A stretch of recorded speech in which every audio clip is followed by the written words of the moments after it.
खूबसूरत और पुरसुकून शहर में एक बहुत बड़ा और शानदार घर था। वो घर दूर से ही किसी महल की तरह लगता था। उसके सामने एक वसी बाग था जहां रंग बिरंगे फूल खिलते थे। सुर्ख गुलाब, सफेद चंबेली, पीले सूरजमुखी और नीले फूलों की कतारें बाग को और भी दिलकश बना देती थीं। बाग के दरमियान एक छोटा सा फव्वारा था।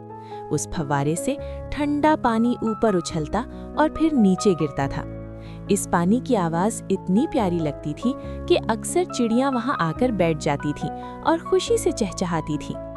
इसी खूबसूरत घर में एक प्यारी सी सफ़ेद बिल्ली रहती थी। उस बिल्ली की नर्म और बर्फ जैसी सफ़ेद खाल थी। उसकी आंखें नीले आसमान की तरह चमकती थीं। उसका नाम चांदनी था। चांदनी बहुत मेहनती और सफाई पसंद बिल्ली थी। वो हर रोज सुबह सूरज निकलने से पहले ही जाग जाती थी। जब ठंडी हवा खिड़की से अंदर आती और दरख्तों के पत्ते हिलते तो चांदनी आहिस्ता से आंखें खोलती। वो खिड़की के पास जाकर बाहर बाग को देखती और मुस्कुराकर कहती, आज भी मुझे बहुत सा काम करना है। फिर वो पूरे घर की सफाई शुरू कर देती। वो पहले फर्श साफ करती, फिर मेज और कुर्सियों को तरतीब से रखती। इसके बाद वो किचन में जाकर बर्तन साफ करती और हर चीज को अपनी जगह पर रख देती। चांदनी को ये घर बहुत पसंद था, लेकिन इस घर में एक और जानवर भी रहता था। वो था इस घर का मालिक। वो एक बड़ा, ताकतवर और स्याह रंग का डॉगी था। उसका जिस्म बहुत मजबूत था और उसकी आंखें बड़ी और तेज थीं। जब वो भौंकता तो उसकी आवाज पूरे घर में गूंज जाती थी। इस डॉगी का नाम शेरू था। शेरू को देखकर अक्सर जानवर डर जाते थे। उसकी शक्ल वाकई बहुत खौफनाक लगती थी। चांदनी भी उससे बहुत डरती थी। जब चांदनी पहली बार इस घर में आई थी तो उसने शेरू को बाग में खड़ा देखा था। शेरू दरवाजे के पास खड़ा बाहर देख रहा था। चांदनी ने उसे देखते ही दिल में सोचा, ये डॉगी तो बहुत खतरनाक लगता है, मुझे इससे दूर रहना चाहिए। इस दिन के बाद चांदनी हमेशा कोशिश करती कि वो शेरू के सामने ना आए। अगर शेरू बाग में होता तो चांदनी घर के अंदर रहती। अगर शेरू घर के अंदर होता तो चांदनी बाग में चली जाती।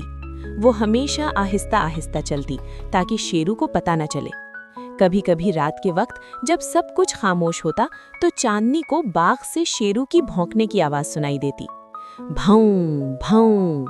ये आवाज सुनकर चांदनी डर जाती। वो सोचती, शायद ये बहुत गुस्से वाला डॉगी है।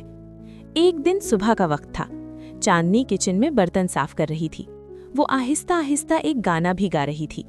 अचानक दरवाजा आहिस्ता से खुला। चांदनी ने पीछे मुड़कर देखा। दरवाजे पर शेरू खड़ा था। चांदनी के हाथ से प्लेट तकरीबन गिर गई।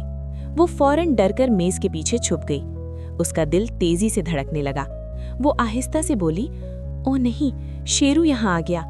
शेरू चंद लम्हे किचन में खड़ा रहा, फिर वो आहिस्ता से मुड़ा और वापस चला गया। चांदनी ने सुख का सांस लिया।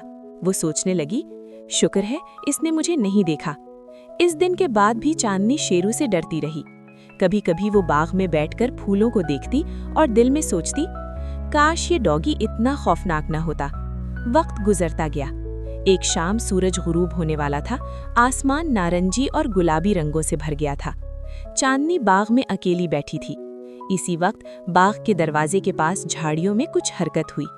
एक चालाक लोमड़ी आहिस्ता आहिस्ता बाग के अंदर आ रही थी। लोमड़ी बहुत होशियार और चालाक थी।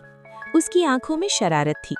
वो आहिस्ता आहिस्ता चलते हुए बोली, वाह, कितना बड़ा घर है, यहाँ जरूर बहुत सा खाना होगा।